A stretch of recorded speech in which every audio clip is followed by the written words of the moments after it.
evening. We're trying to be punctual from 6 to 7. On the first Thursday of the month, we try to have as fantastic the speakers as we can get, and we are really there tonight. Let me tell you a little bit about this. Jonathan and I met at Broad Street 2 or 3 months ago, and I loved him from the minute I met him because he said, "Tell me about yourself." And then I got the chance to find out about him, and that's what living in the city of Jackson is all about, is getting to know each other's stories. Isn't it precious?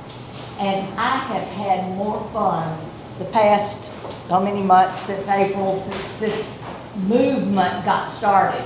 And we are a movement of positivity that demands that our city give us the kind of government that we know that we deserve. Can I have a round of applause about that? Yes. So, Jonathan and Jeff Good are very good friends. Yep. And it was gonna be, the two of them were gonna team up together and gonna speak to us. But what's so beautiful is that Jonathan's boss called him out, and he had to do it. I mean, you know, what do we do? Yeah. And so we said, well, that does not get you off the hook. Yeah. So we had Jeff on the 2nd of November, and we have Jonathan on the 30th of November. So we're really getting a twofer, right? Okay. Jonathan ran for mayor 10 years ago, and it is a very interesting story. People ask me about us, they ask him. I'm not going to tell that. And so he is a very successful businessman. He has grown up in this state. He went to Mississippi State. That's right. And I'm just going to turn it over to him, and I'm sure that he will give you opportunities to ask questions. But thank you all for coming. Well, again, my name is Jonathan Lee, and I'm certainly glad to be here amongst you all tonight. We all, of course, live in this city, and I think we all love this city. It's very important to many of us. My family and I live here in Fondren. We live in the Woodland Hills community. Glad to see some of my neighbors here, and we are so fortunate to be here. I, like most folks, I think that live here, I grew up here in the city. My parents were entrepreneurs, and you know, I kind of grew up with the idea that I would leave and never come back. So I went away to college and decided I wanted to be the president of a university one day, and started working on terminal degrees. And my dad, who had always twisted my arm to come back to Jackson, to Mississippi, to work in our family business, called me one day and said, "Hey, look, I just got back from the doctor, and I didn't get a real good report. I'm going to need you to come home." So I came home. We found out that my father, at 56 years old, had terminal cancer, and he lived about 8 months. And I, excuse my vernacular, I was thoroughly pissed. But I came, and I realized after being here, being really embraced by this community as a young adult, it was different for me as opposed to growing here. That this is a very, very special place that we live in. One of my favorite sayings, and I think we've probably all heard it 101 times, is attributed to William Faulkner. He said, "To understand the world, first you have to understand a place like Mississippi." That's right. We are very complicated people, and we compartmentalize with the best of them. It's interesting how we are socially, we've socially developed ourselves into classes, and of course we have the dreaded race issue that emanates almost everything we do. And it further complicates what's already a complicated story when we relate it to the city of Jackson. So I want to start off, and I told Val that I would do this, by first of all setting the temperature in the room, just to have a little discussion about Jackson and how the rules are made, and how we have traditionally interacted with those rules. We've seen a lot of ink spilled in the press lately about the war between the city of Jackson and the state of Mississippi. That is not a new war. That has been going on since Jackson first developed into a large urban community. When you add on the complications of race, it becomes even more difficult. Probably about, it's probably been about 13 or 14 years ago, I had an opportunity to be the chairman of the Chamber of Commerce here in Jackson. And we were looking at several projects. And one of the things that at the time, if you've been around a long time, you remember there was talk about building some sort of arena in downtown Jackson. Remember that? Yeah, and so we convened a group of business leaders and we went all over the South looking at arenas and talking about how communities were able to finance these things. We knew they were economic generators, and it could be a real important part of not only reinvesting in downtown Jackson, but really kicking it off again. And through that exercise, I learned a lot about home rule. Y'all know what home rule is? Okay, so from a government perspective, home rule is where the state legislature pretty much stays out of the municipal business. I mean, you're able to make your own decisions. In Mississippi, we operate under what's called Dillon's Rule or Dillon's Law, which pretty much, if I boil it down, I went to public school to make it real easy for you.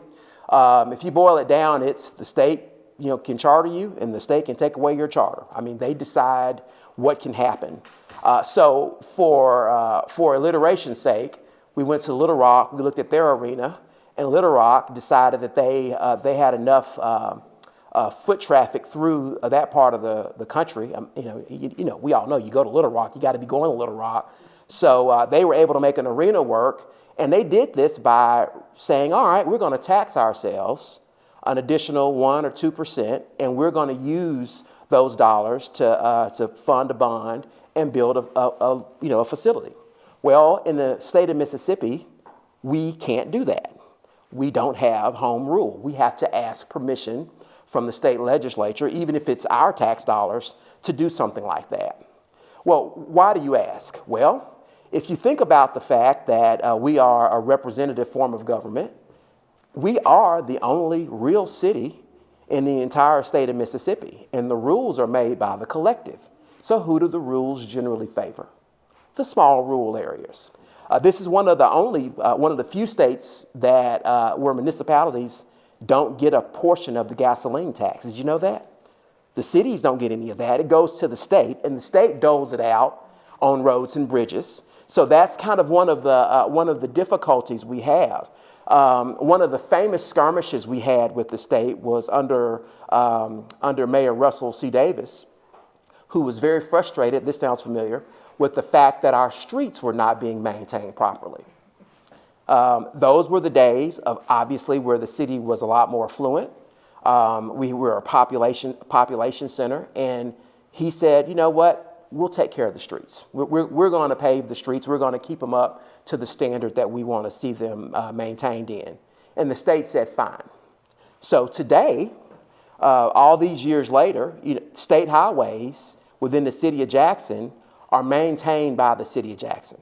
We're the only city in the entire state of Mississippi that has to maintain state roads.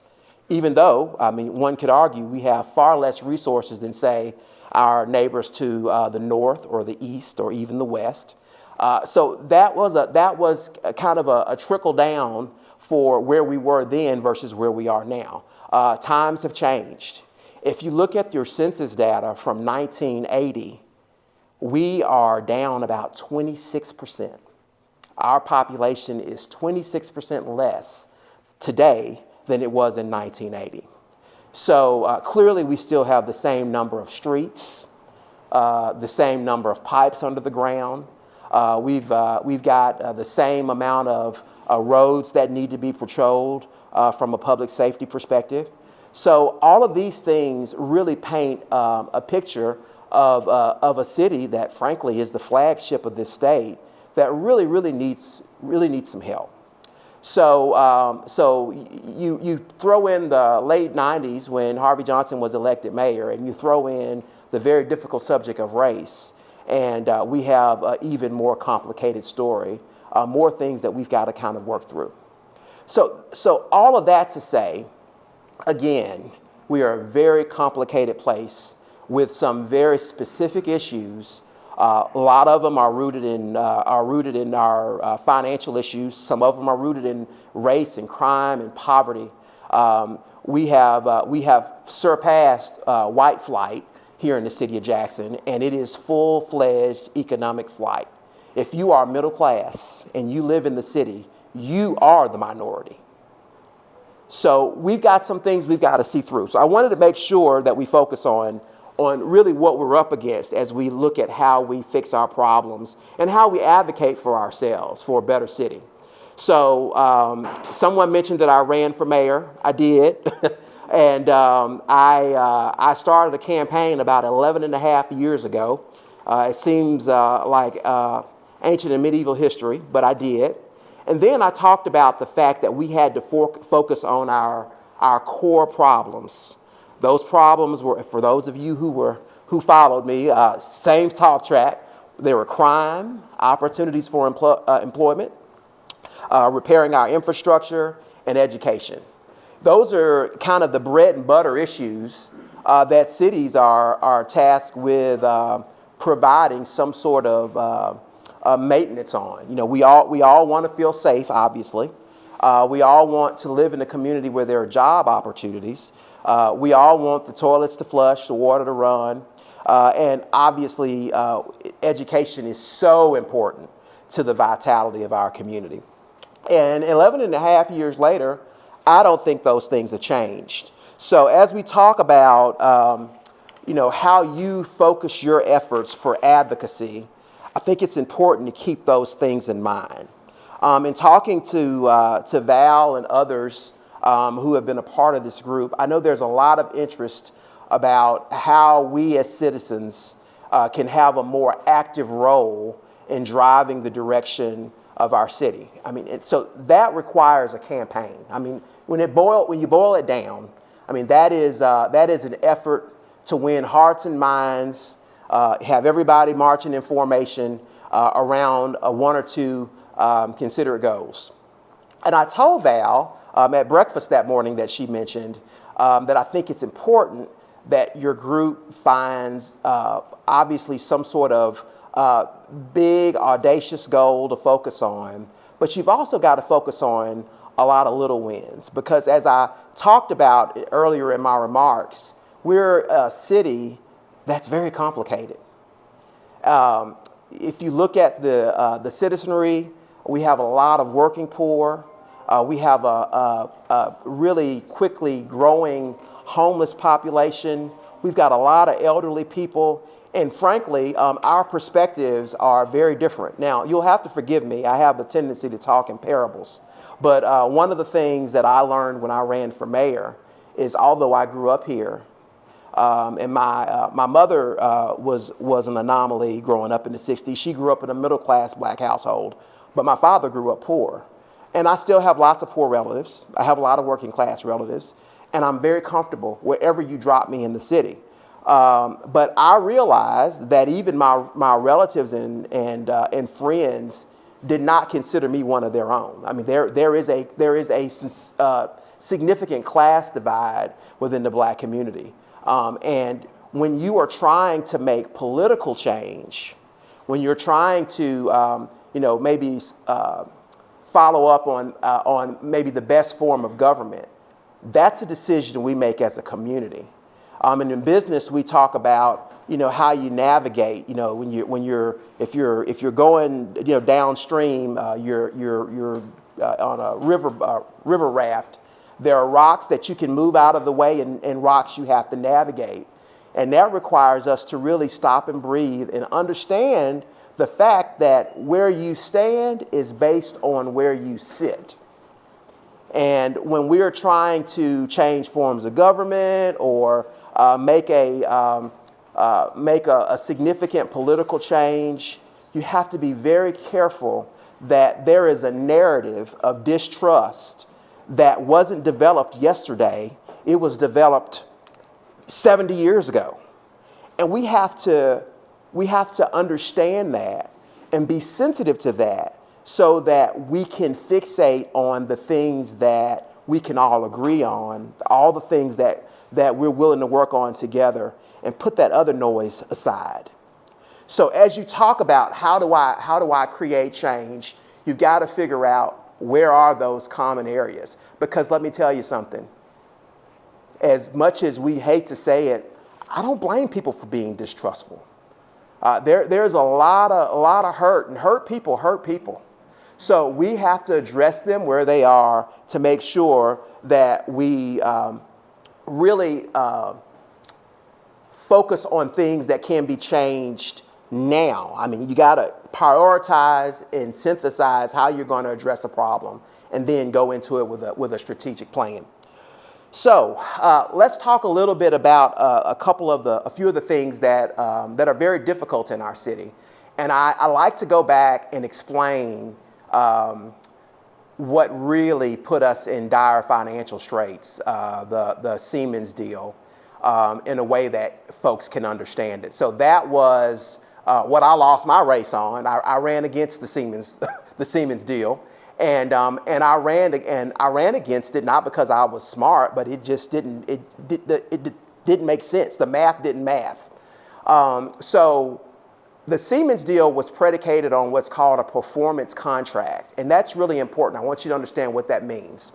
So imagine you have a hot water tank, and that hot water tank has broken. So you go down to Home Depot to buy a new hot water tank. And you go to the salesperson and they say, well, instead of me telling you what this hot water tank is going to cost to replace, why don't you tell me how much it costs to heat that water every month? Let's say you say it's $25. So the salesperson says, I'm going to give you a hot water tank. All you got to do is keep paying that same $25. And by the way, the equipment is so efficient today versus what you have.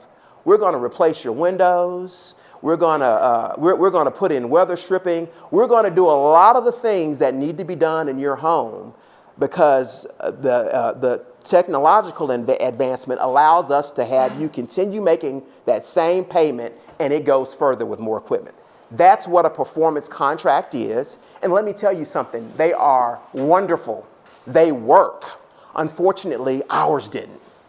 At the time, there were three main bids that were identified. The top two bids were Siemens, as we know, and the other was Johnson Controls. Johnson Controls was the gold standard, it still is the gold standard in the performance contracting business. I mean, they do it better than anybody else. Well, you say, well, what are the components that make this work? Well, it's the water meters. Water meters are like milk. They go bad. Our water meters at the time had not been replaced since the 70s. We had a billing system that was based in DOS, if you remember the old IT systems, DOS systems. And if you recall, we could only get a bill once every 2 months because that was all the system was capable of doing. So we knew that if we replaced those water meters and we replaced the billing system, that this newly received consent decree that the federal government had handed down, which was basically them saying, you've got issues with your wastewater and sewer, you've got to fix this. We knew that we could take the efficiencies in this performance contract and dedicate some of those dollars to fixing some of our other big problems. And unfortunately, I won't say unfortunately because we have bid laws. The bid laws in Mississippi say lowest and best. The Siemens deal was a little over $90 million. And at the time that we signed the Siemens deal, Macomb was suing Siemens over the very same thing that we had done. But there was a vested interest in this deal because what Siemens did do well was go out and find local contractors to partner with. So they came in at over $90 million with a very vague list of equipment. So for instance, there wasn't a spec for meters. You may have heard that there are as many as a dozen kinds of meters in the ground, when the Siemens deal was over, because what they did is they went and bought all the cheapest ones they could find, and so that's how they financed this deal. And the city council and the mayor that was elected decided to go with the $90 million deal. Now, what is very frustrating, and the reason why I ran against it, was the gold standard only bid $60 million. That's right, $60 million was the second highest bid, and we went the highest, and it failed. One of the other caveats to this story that made it very, very difficult, and again, this is one of these things that and I'm going to say, I'm in business, and I get criticized for being very pragmatic. But when I ran for mayor, I talked about the fact that we had to regionalize our water system, or else we would end up being a customer on somebody else's. It had happened all over the country. It wasn't that you could read tea leaves. It already happened. So we had all of these things that were very difficult. And there are a lot of technical reasons. The billing system didn't work. The meters didn't talk. But it has sent us into a spiral. And as much, I think, grief as Harvey Johnson got, I do want you to know that Harvey Johnson left the enterprise fund with a surplus. When we started this, we had a surplus of dollars. So now here we are several years later after this was a colossal failure, and we've lost a lot of money. So that has really caused an instability in our city's ability to really do anything and get anything done. One of the things that we actually worked on while I was chairman of the Chamber of Commerce was the 1% Commission. And it is a very, very necessary part to how we get things done here. I will argue, and I am not a city official, but I will argue that the city has slim to no dollars to spend on public works projects. Most every street that's being paved, every pipe that's being replaced until the federal government intervened was 1% dollars, okay? So the 1% funds did put in a commission, and that was a sore subject, again, in a very complicated system here where you've got a black town, characterized Jackson as a black town, in the state of Mississippi with black leadership, and we have asked you to allow us, like we talked about in the beginning, to tax ourselves, but you want to put somebody else over the government in control of the money. And I think what I said at the time, I got in trouble for this, is a phrase that I got from my wife's great aunt Ruth. When I got married, she said, there'll be times in your marriage where you can be right or you can be happy. And so it is with the city of Jackson. There are a lot of needs and not enough revenue to support those needs. And this is one of these rocks we couldn't navigate. The government made it clear that they did not trust our leadership and that they were not going to allow us to even tax ourselves, and we had to do something. So I've been a part of that 1% Commission since the first Mayor Lumumba passed away.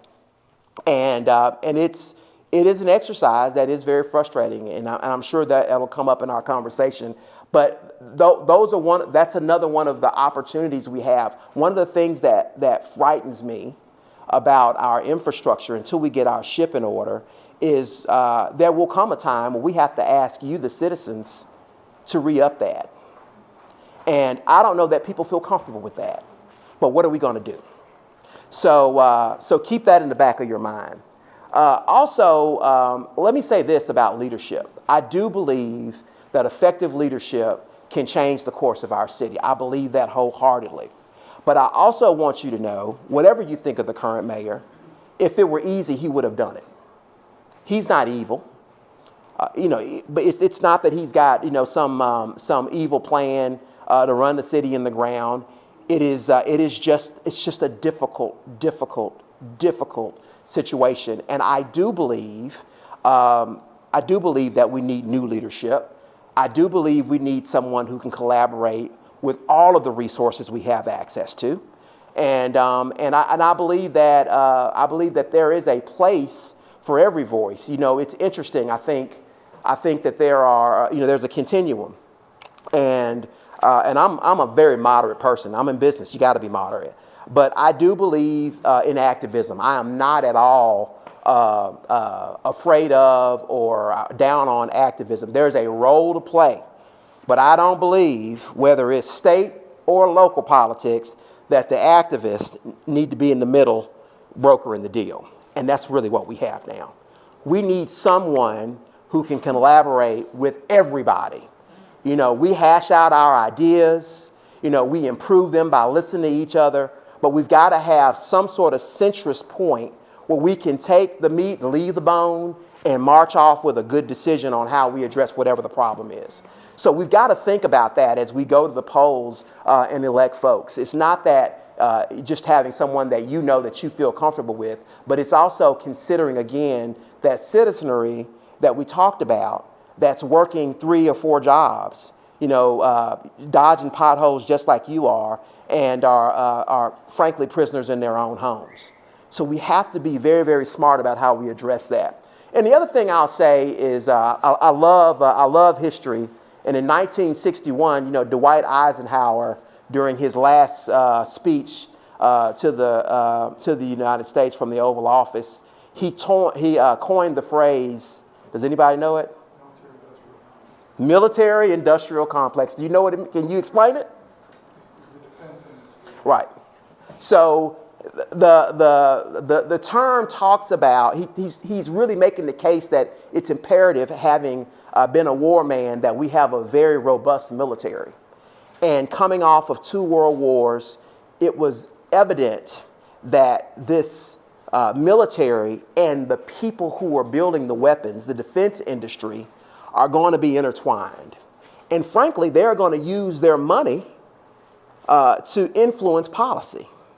Well, so it is with running a city government. There is an industrial complex, I don't care who the mayor is, that they're going to have to work through. That they're going to, there's influence. I mean, folks want work to pave the streets or to whatever it is. We've got to understand that it's got to be as devoid of politics as possible.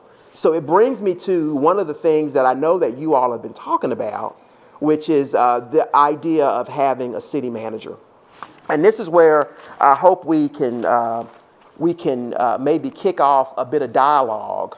A city manager, having a city manager would require a government change, a form of government.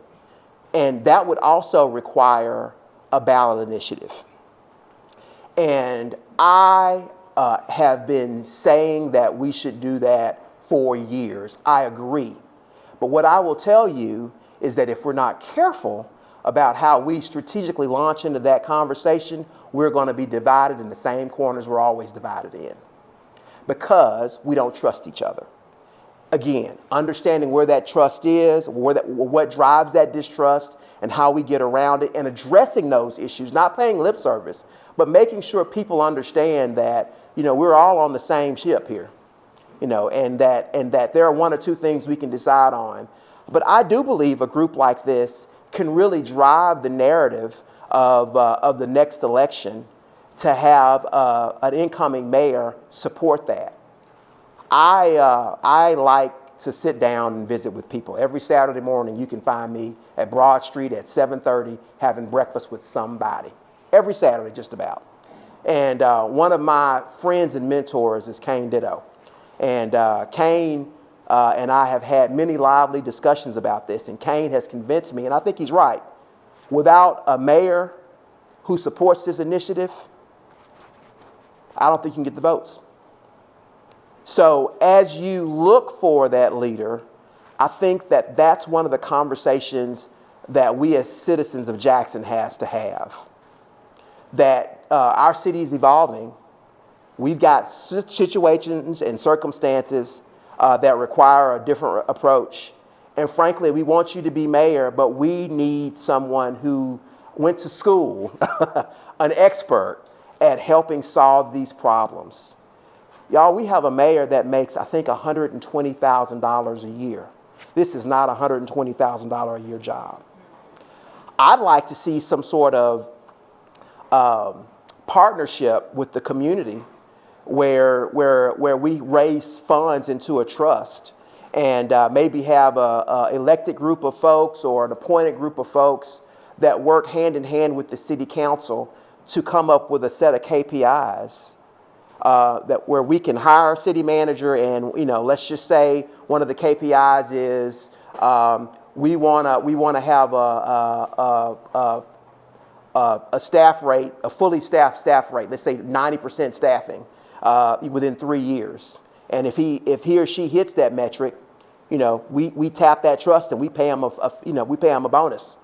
I think it's going to take something like that where the community can be involved. And I think you got to have private citizens because private citizens got to raise the money. But it's going to take something special because this is not easy. This is not easy work, and it's not intuitive.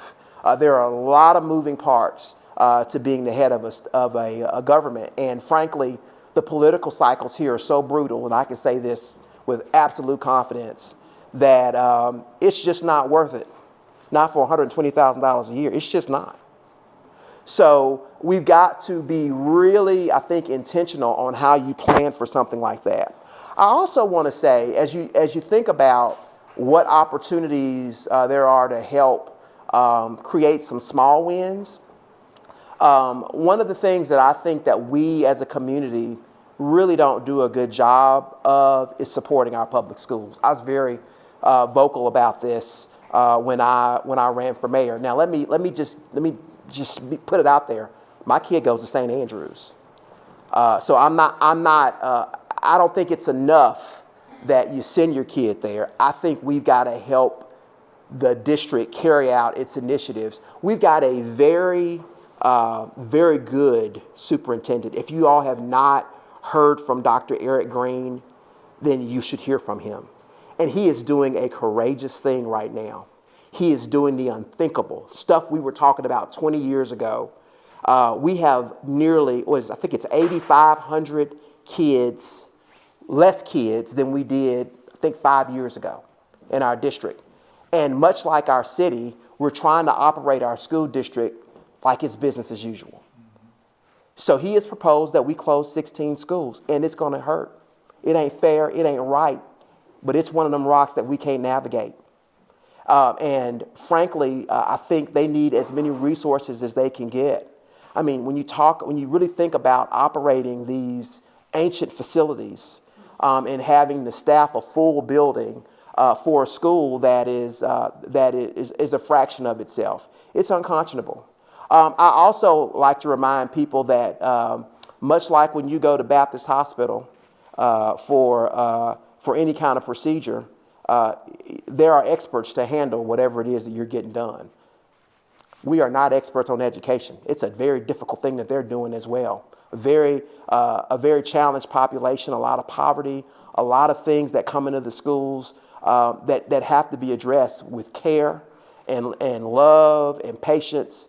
We need to support those schools. And I would challenge you to figure out where you fit in. If you go to JPS's website, he has developed a very good strategic plan with 5 major pillars.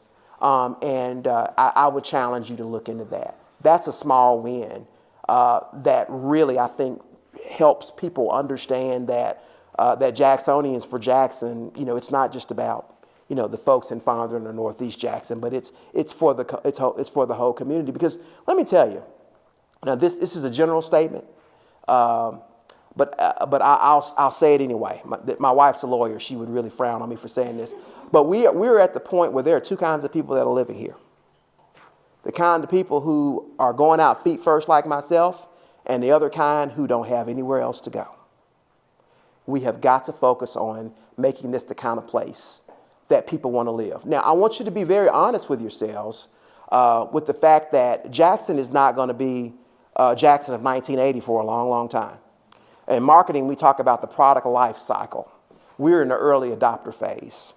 And we've got to think about, what are some ways to attract a certain population of folks who would be interested in joining us in the work. That's why I love it here. That's why you're here. It's because in Mississippi, in Jackson, I love the fact that I can volunteer, I can be involved in things. I can be a part of the solution. There is a guy in Detroit who owns a consumer brand, Shinola. Have y'all heard of Shinola? He is doing Google him. He's doing some really cool things. One of the things that he's doing that I really, really like, I'd love to do here in Jackson, is he is using his own money from his own foundation to buy up properties in downtown Detroit. He's renovating them, and he's making them these really cool live workplaces. And then he hired an executive search firm to go out and find young people with specific core competencies. And he's saying, come live in Detroit, and I'm going to give you a free place to live and work. You know, these are specifically, I left out remote workers. You know, we've got this remote economy now, so they can work and live anywhere that there's an airport.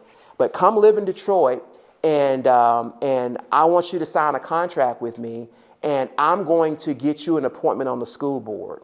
You know, if your core competence is economic development, I'm going to get you on the local development authority. I think that in a town the size of Jackson, Detroit's much larger than Jackson.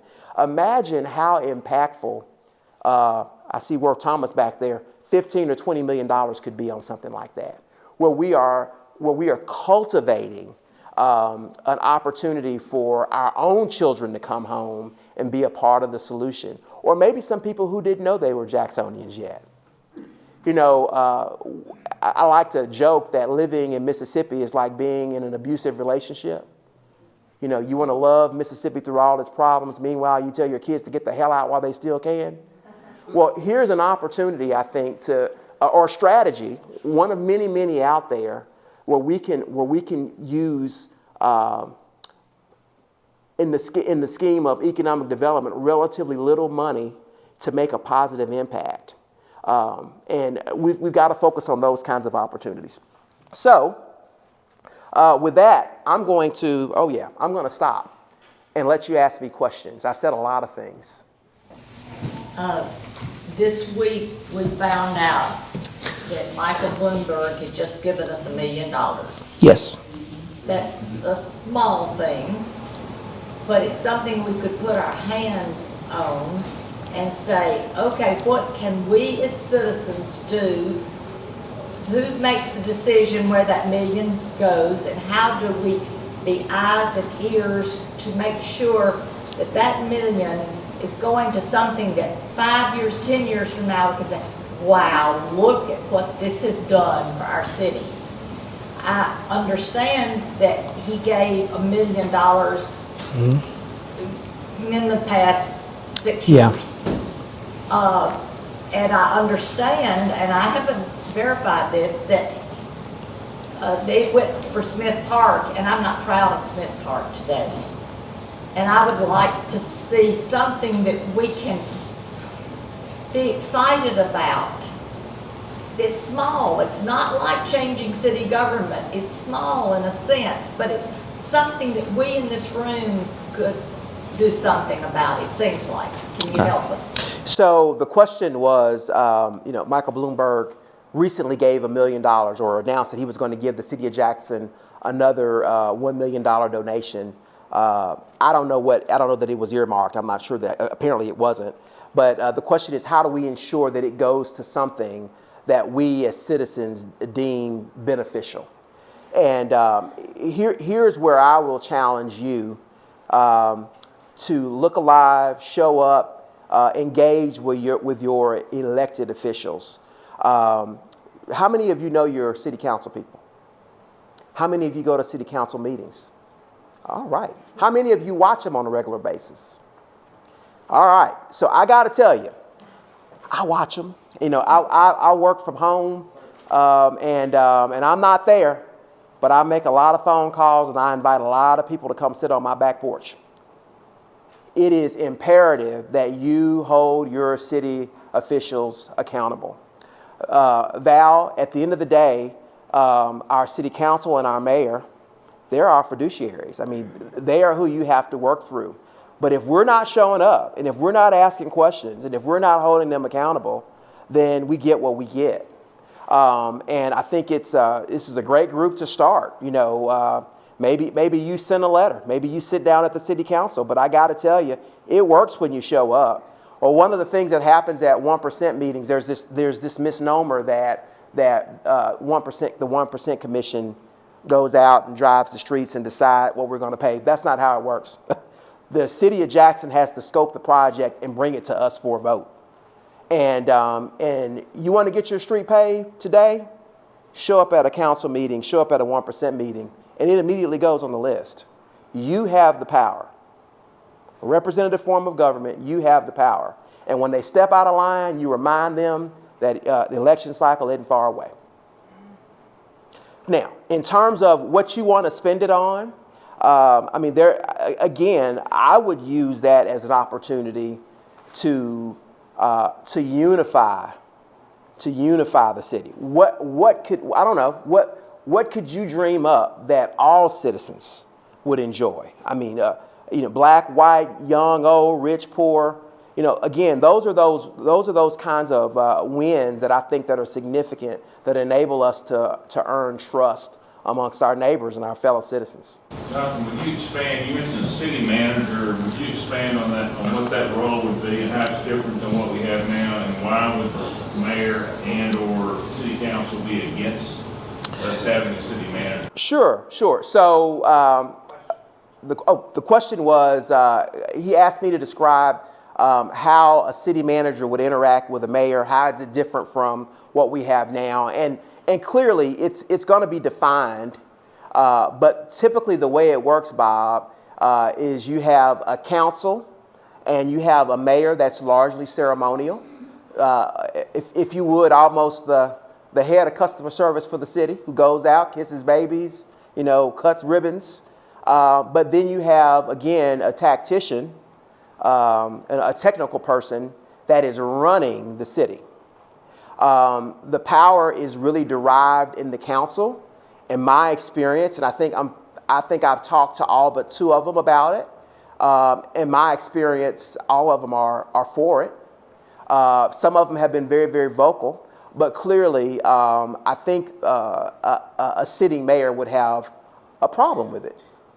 But here's what I'll say to you is, again, as we take up the opportunity to consider another mayor, if citizens get the word out that it's time that we hire an expert to help us repair this broken city, and that resonates throughout the community, then people adjust.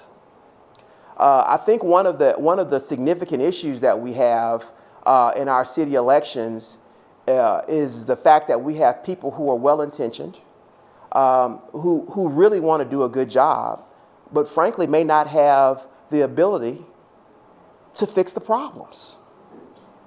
And again, it's such a huge undertaking to put together a campaign and go through all of the gunfire, so to speak, that I don't know that we're going to attract the kind of talent that our city desperately needs. But the details of how it's executed, that all has to be laid out specifically for the citizens to really agree upon.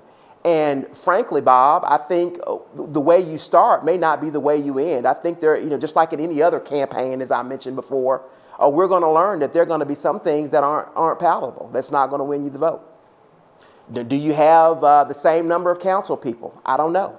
Maybe you have less. Maybe you have 3, like we used. I think we had 3. Yeah. So there are caveats to how it looks. But again, you've got to design it in such a way, I think, again, that it is inclusive and that it is effective and that we can attract the very best talent to help us solve our problems. So, like the city manager, if you hire them and they're good, doesn't that kind of put a demotion on the mayor, and he has less power and less authority? And I mean, yeah, maybe he has to, I mean, what would be his motivation? The good of the city versus his own diminishing? Well, the question was, why would a mayor agree to that? They lose power. They're essentially demoted. It would be putting the good of the city above their own good. And I would define that as public service. I think that's an excellent qualifier for who should be your next mayor. And I do believe wherever you live, whatever your hue, we all feel that way. You know, when I ran for mayor, I didn't run because I needed a job. I ran because I wanted my stuff fixed. It wasn't a political statement. You know, there was no underlying meaning. I just wanted to fix the stuff. So we've got to figure out, maybe there's someone who would be an excellent ambassador for our city, but fully well understands that they've got to be a part of a solution that includes an expert. And again, we may be smaller, but we are a capital city. And I do believe, just like Zach Selman just did at Mississippi State, there's got to be a young woman or a young man out there that's got some experience, that's seen some things, that have come from a similar situation, that could come here and be a real rock star. Given this example of a city manager, so like Memphis, New Orleans, if they have city managers there. Yep, I believe, I don't know about Memphis, but Birmingham, I think, isn't that right, Worth? Yep. Yep. Savannah, yep. D'Iberville. Experts. They are trained both in infrastructure accounting. They go to school for it. They're certified. They're sought after around this country because of their skill level. Right. It's a really good thought. So Worth Thomas was just, I'll repeat it for the mic. Worth Thomas was just saying that examples were D'Iberville and Memphis, someone said Savannah, and that city managers are sought after throughout the country because they are experts. They go to school for this. And again, this isn't intuitive, and it's interesting, you know, so for a guy who lost the campaign, I get so tickled during the political cycle. People come talk to me and they want to know how I got my butt kicked, which is fine. But it's it's interesting because all of them, everybody, comes into this thing thinking that all they need to bring to it is common sense. Well, you know what? I want my cardiologist to have a little bit more than common sense. This is a skill set, and it is not intuitive. Not only that, I think the politics here in our state, the politics in this country right now is so hard to navigate when we talk about that industrial complex that it's almost impossible in a place like Mississippi. Do you know 20% of our citizens work for the government? 20%. Did you realize that? It's that high. So it is very difficult. This is, look, I ran for mayor, and I don't think he'll mind me saying this, but Kenneth Stokes said to me during my run for mayor to be careful, little bro, because people are concerned that you're going to mess with their livelihoods. And and that was a very real statement.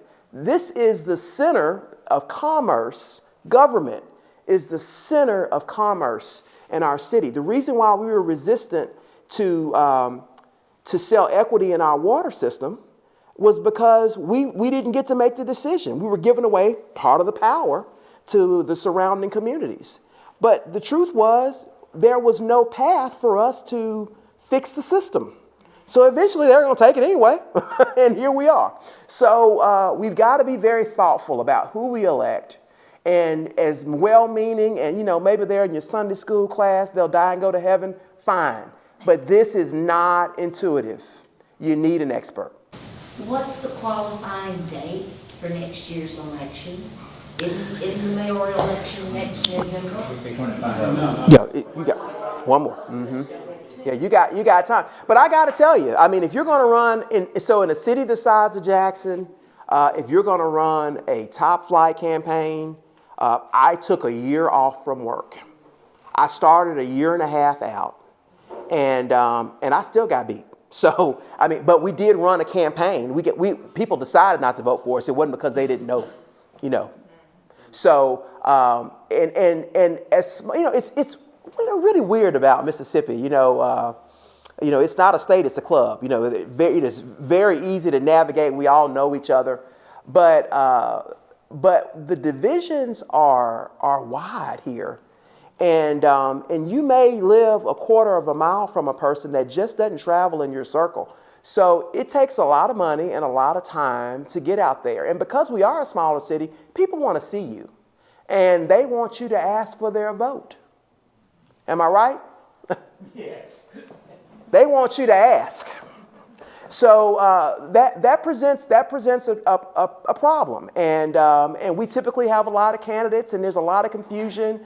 And again, keep in mind that we have a large working poor population who really come up for air. All of us are paying attention, but most of them come up for air right before election time and go vote.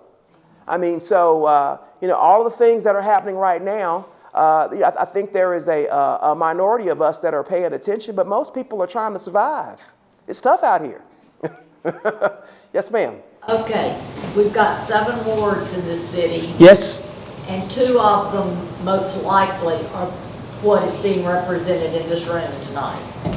There's 5 wards of people that we want to be our neighbors, we want to get along with, we want to work together. We all have a common interest, but we don't know how to reach them. We were thinking about taking once a month a meeting and going to a different ward and having it there. We don't even know how to get them to come to the meetings with us. Can you help us find out how we can meet our neighbors and take away some of this distrust? So when I ran for mayor, I hired a guy who's a local political operative, a guy named Floyd Smith. And Floyd went to high school with my dad. And again, I grew up here. I have family in every corner of the city. And I would go knocking on doors, and Floyd would insist on going with me himself. He had lots of people knocking doors, but Floyd said, son, there are places in this city where you need a hall pass if you're gonna get any traction. And I remember that vividly, and he was so right. I think you have got to align yourself with their valedictorian, their leader, whoever it is that is somewhat engaged in that community. And there are a lot of organizations. I can give you several. I think of Fran Bridges in West Jackson. If you haven't met her yet, she's a dynamo in that community. I mean, you're everywhere. I mean, there are a lot of people that Charlotte Reeves can point out to say, yep, that person knows everybody. I would also, and this is not meant to come off as if I'm judging your perspective on any one given person, but there are some obvious people in this city that you need to call and meet with. I think you will find Kenneth Stokes is very accommodating, and his constituents trust him. I wrote him today. Good. And I would engage him and share where you're coming from and find some common ground. And he knows exactly who those quote unquote block captains are in his community. And there are elders throughout the communities everywhere. One of the things I learned from former supervisor now Creedell. Creedell had a whole kitchen cabinet of folks. I mean, he would take me around and introduce me to people, older men and women, younger folks that were making sure elderly people in the community, got their prescriptions filled. And those are the people you got to meet. But understand that a meeting at 6 o'clock on a weekday for the majority of our city, it's just not doable. And I think it depends on the community. It depends. It's work. You gotta mount a campaign, find out who those elders, those leaders are in every community, and they know how to reach them when the time comes. Now, if we're good at anything, it's raising hell. It's just you got to find that common thing to raise hell on. But on the city manager. Yes. I really like that. Don't you have to change the form of government before, I mean, somebody's not gonna run for mayor and say, hey, don't you have to get a petition? Yes. Oh, yes. There are. So the question is, how do you operationalize a change of government? And yes, you have to get a certain number of petitions. 10%. Okay. And in order to get it on the ballot, and you're going to have to, if you're going to do this right, you're going to have to raise money. It's kind of like a school bond issuance. Remember, you know how we do that? We raise money. We go out. We explain to people what's going to happen if we do this. It's the same sort of thing. You got to reach every corner of the city. And I do believe your leadership, if they're using their free bully pulpit to campaign against it, you're in trouble. And again, you know, we live in a strange community. People vote with fear. You know, they're voting against something, not necessarily voting for something. And that's why I opened up this conversation. Where you stand is based on where you sit. So it's not enough that you recognize that people are concerned. They're worried about being displaced, and they're worried about things like gentrification, and these are narratives that have been around for years. And not only have they been around for years, these things have happened in other communities. People are afraid. Some folks, all they have are their homes. And the idea that someone may push us out, that's frightening. So you've got to make it clear that, hey, again, here are the 3, 4, 5 issues that we can agree on.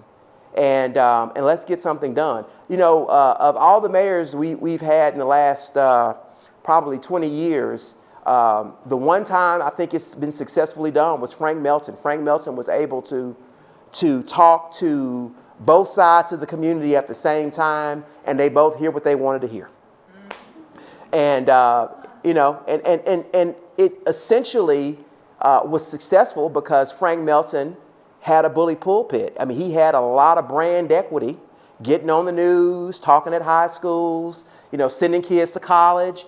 People trusted him. And that's really what this is about. And I believe it's possible because we generally trust people. It just depends on what compartment we're talking about.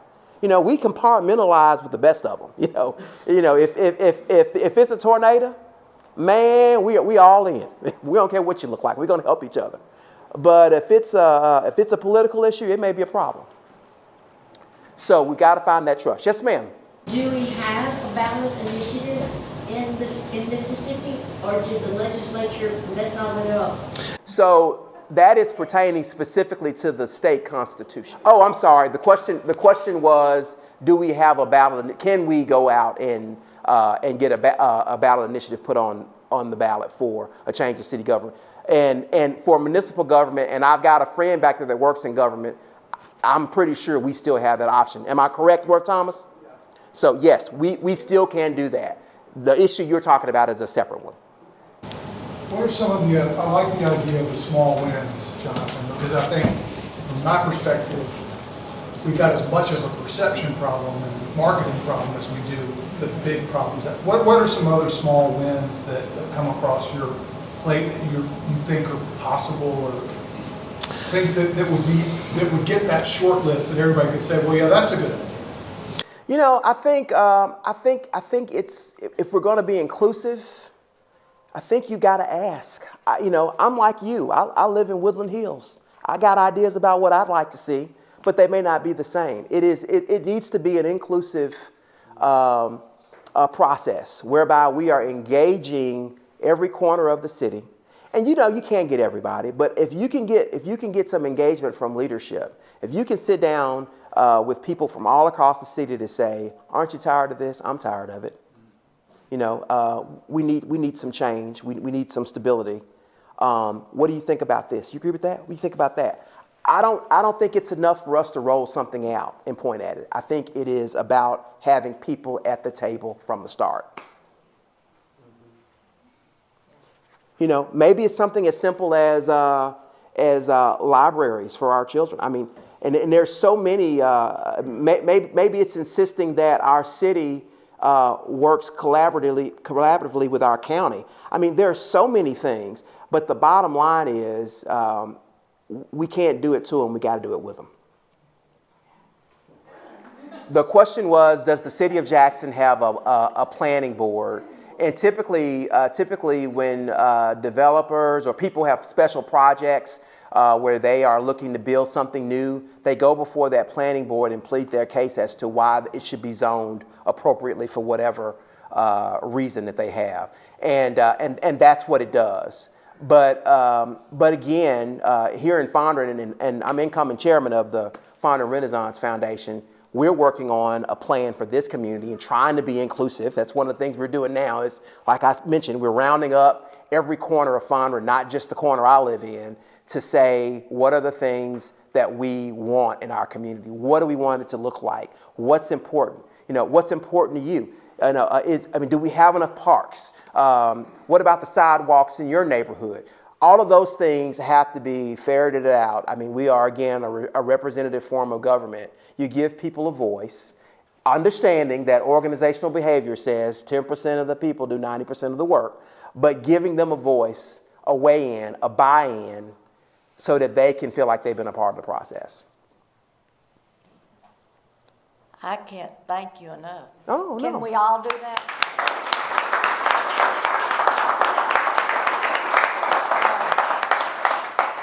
It is really thrilling to me to see the questions and to have someone that is so gifted and willing to give to us.